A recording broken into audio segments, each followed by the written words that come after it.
അതായത് സദാനന്ദൻ മാസ്റ്ററുടെ രമണൻ എന്ന് പറയുന്ന കഥാപ്രസംഗം ഏകദേശം 3600-ൽ പരം വേദികളിൽ അവതരിപ്പിച്ചിട്ടുണ്ട് ആ കഥ മാത്രം. അപ്പോൾ വെറുതെ ഒന്ന് കണക്ക് കൂട്ടി വരുമ്പോൾ ഏതാണ്ട് 16,000 രാത്രികളിൽ അദ്ദേഹം രമണൻ പറഞ്ഞിട്ടുണ്ട്.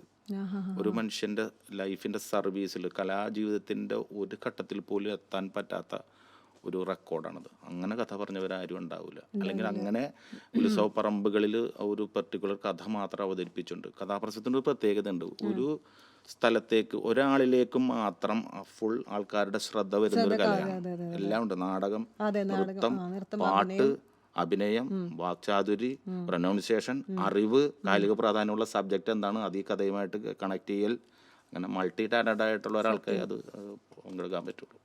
അങ്ങനത്തെ ഒരു സ്ഥലമാണ് എൻ്റെ പി കേശവദേവ് സാഹിത്യകാരൻ, അതിൻ്റെ സ്ഥലമാണ്.